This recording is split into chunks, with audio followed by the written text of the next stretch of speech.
Fashion giants like H&M and Zara stand to save millions on tariff-free exports from Sri Lanka. The EU has again granted the country a preferential trade concession earlier withdrawn in response to human rights abuses of Tamils in the final stages of the civil war. In response to an outcry from civil society and unions, a delegation from the EU is now in Sri Lanka to decide on how to adequately monitor labour standards. It sounds abstract enough, but in reality what it amounts to for workers on the ground is the difference between getting paid enough to live or not. While increased profits will flow to the industry, Sri Lanka's 300,000 garment workers will receive no benefit, continuing to earn so little that the wages don't cover basic living costs. It is the fashion brands that control the style of clothes to the last stitch, while pleading ignorance on rights violations in the factories. The Generalized Services Preference Plus (GSP) arrangement is for low-income exporters to the EU and links the removal of export tariffs with core human rights and labor standards, purportedly as an incentive. This agreement primarily affects the garment manufacturing industry, which dominates Sri Lanka's exports to the EU. But trade concessions like the GSP benefit big corporations much more than the countries they are awarded to, let alone its workers. Trade rules that are conditional on labor and human rights standards have been widely criticized for serving as smokescreens for the EU to continue the extraction of resources and exploitation of labor from their ex-colonies in the global south. Across the island, the mostly female internal migrant workforce work at least 6 days a week for up to 16 hours a day. In the case of Sri Lanka's 12 free trade zones, workers are completely isolated, working behind high walls and electrified fences with unions denied entry, effectively limiting outside contact. This arrangement is deliberately designed to keep workers in the dark about the rights and prevent them from collectively improving the working conditions. At the forefront of the fight for labor and union rights in Sri Lanka's garment factories is the Free Trade Zones and General Services Employees Union (FTZ-GSEU). Anton Markis, the General Secretary, says the EU says Sri Lanka now meets labour and human rights standards, but core ILO conventions still aren't implemented through legislation, let alone practice. The only people benefiting are the same as always, and there is nothing done to ensure workers benefit at all. By returning Sri Lanka's GSP status, the EU is giving the stamp of approval to the labour standards and whitewashing its systemic human rights abuses while undermining local efforts to fight for change. Within this fraught context, groups like FTZ-GSEU and We at War On Want have advocated for the EU to listen to the voices of workers, recognize the reality of labor exploitation and ensure that this time around, GSP benefits the workers creating the wealth.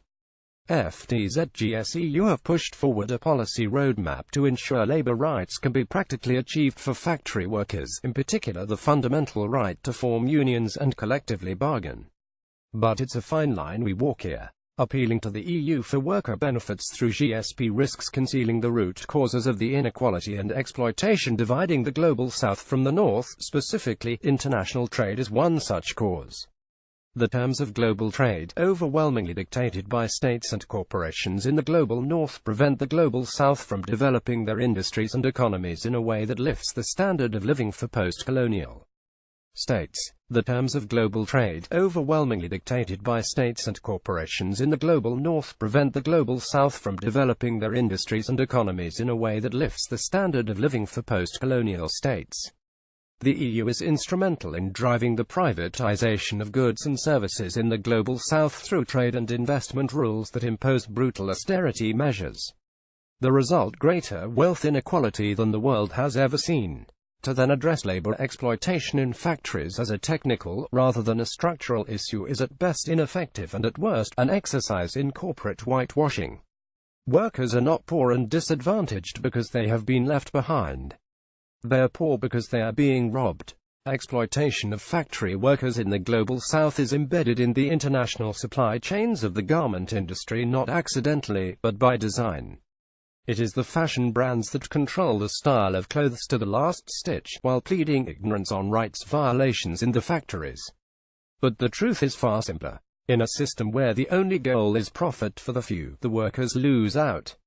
The apparent impunity enjoyed by fashion brands is not accidental, either. What little legislation the EU has introduced to ensure they comply with basic human rights, it rarely enforces on the ground. The corporate social responsibility rhetoric has been used to flip the narrative, presenting fashion brands as benevolent bringers of development to countries otherwise unable to provide jobs for the citizens. The working poor make our clothes, grow our food, mine the earth for our mobile phones, and yet it's not only the products of their labor that are treated as disposable, it's the people too. As Vandana Shiva says, in every scheme that worsens the position of the poor, it is the poor who are invoked as beneficiaries. In the context of a global system rigged in favor of old colonial powers, the implications of EU support for labor and human rights through conditional trade mechanisms like GSP must be critically interrogated, not simply accepted as a substitute for addressing systemic causes of exploitation and injustice. While the EU practices protectionism to ensure that trade in goods and services happen on the terms for the gain, their aggressive free trade agenda is fulfilled at the expense of attempts on the part of southern countries to protect vulnerable local industries from the overwhelming competition of cheaper imports. To seriously address a system that treats people as disposable requires a complete overhaul of international trade. As it functions now, it is an inherently imperialist intervention sustaining the plunder of resources and labor from the South while depicting the process as a service to the human rights of those it exploits. As Vandana Shiva says, in every scheme that worsens the position of the poor, it is the poor who are invoked as beneficiaries. Until we can reveal the inherently imperialist nature of global trade and finance and its impact on everything else, wages, conditions, what gets produced for whom and at what price, we will be stuck strategizing about how to divide the crumbs of capital amongst factory workers in the South, while the CEOs in the North celebrate both their spoils and supremacy.